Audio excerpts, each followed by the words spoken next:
রাসূল সাল্লাল্লাহু আলাইহি সাল্লাম দুনিয়ার জিন্দেগি সম্পর্কে, দুনিয়ার জীবন সম্পর্কে আমাদেরকে একটা ধারণা দিলেন। সাহাবায়ে কেরাম উজ্জীবিত হয়ে যেতেন। সাহাবায়ে কেরাম রাসূল সাল্লাল্লাহু আলাইহি সাল্লামের এই কথাগুলি দিয়ে তুলনা করে নিজের মধ্যে পরিবর্তন নিয়ে আসতেন।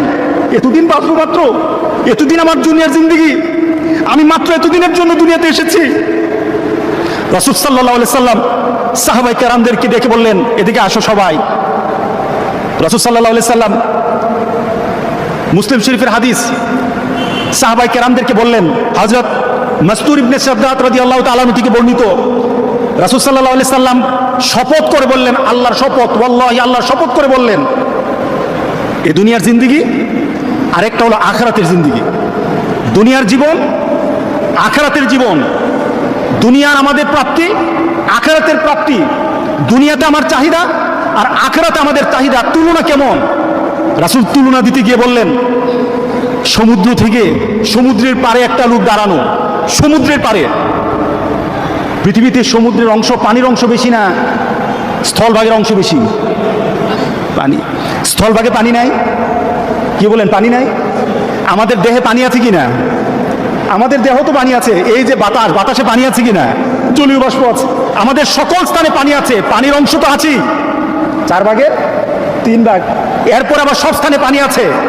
রাসূল সাল্লাল্লাহু আলাইহি সাল্লাম সেই পানির সাথে তুলনা দিতে গিয়ে বললেন যে সমুদ্রের পাড়ে দাঁড়িয়ে একটা ব্যক্তি তার আঙুলটা সমুদ্রের পানির মধ্যে এভাবে ভিজিয়ে ফেলল, আঙুলটা ভিজালো। খেয়াল করেন রাসূলের কথা, কার কথা? বেখেয়ালি হবেন না, বেখেয়ালি হবেন না, রাসূলের কথাতে বেখেয়ালি হবেন না। আঙুলটা রাসূল সাল্লাল্লাহু আলাইহি সাল্লাম বললেন সমুদ্রের পানির মধ্যে একটু যখন ভিজালো, আঙুলটা কি হয়েছে? ভিজে গেছে। আঙুলটা ভিজে নাই? এখন আঙুলের গায়ে একটু পানি লেগেছে, অল্প একটু পানি। কতটুকু পানি? হয়তো চোখে দেখা যায় না, ভিজা ভিজা মনে হয়, এটাকে মাপা যাবে না। রাসূল সাল্লাল্লাহু আলাইহি সাল্লাম বললেন সমুদ্রের পানির তুলনায় ওই যে আঙুলটা ভিজিয়েছ সমুদ্রের পানি দিয়ে, এটা তুলনা করলে পানির অবস্থাটা কি হবে? এটা তুলনা করা যায়? আপনি গ্লাসের পানির মধ্যে আঙুলটা চুবান, এরপর আঙুলটা ভিজিয়ে গ্লাসের পানির সাথে তুলনা করলে কি তুলনা হয় নাকি? এটাই তো তুলনা হয় না। রাসূল বলছেন গোটা পৃথিবীর সকল পানির তুলনায় বলো তো আঙুলে ভেজা পানিটার কতটুকু পরিমাণ হতে পারে? রাসূল সাল্লাল্লাহু আলাইহি সাল্লাম তখন বললেন, যেমন তুলনা হয় না, যেমন তোমরা এটার কোনো পরিমাপ করতে পারবে না, যেমন এটার পরিমাণ তোমরা আমাকে জানাতে পারবে না, ঠিক তদ্রূপ আখিরাতের জিন্দেগি, আখিরাতের জীবন সমুদ্রের পানির তুলনায় আর দুনিয়া সামান্য আঙ্গুলের ডগায় পানি লাগানোর তুলনায় তার থেকে আরো কম। দুনিয়ার জিন্দেগি আরো কম, দুনিয়ার জিন্দেগি আরো কম, আর আখিরাতের জিন্দেগি সমুদ্রের পানি থেকে আরো বেশি, আরো বেশি, আরো বেশি। আল্লাহু আকবার, আল্লাহু আকবার।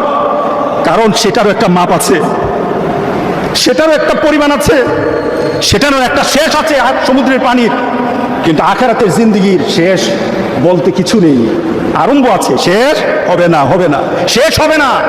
খালিদিনা ফিহা, যে যেখানে যাবে চূড়ান্তভাবে চলতেই থাকবে। রাসূল সাল্লাল্লাহু আলাইহি সাল্লাম জানিয়েছেন আল্লাহ সুবহানাহু ওয়া তাআলা গোটা পৃথিবীর সকল কিছুকে ধ্বংস করে দেওয়ার পর মৃত্যুকে পর্যন্ত আল্লাহ সুবহানাহু ওয়া তাআলা জবাই করে দিবেন, আর কারো মওত হবে না, ধ্বংস হবে না।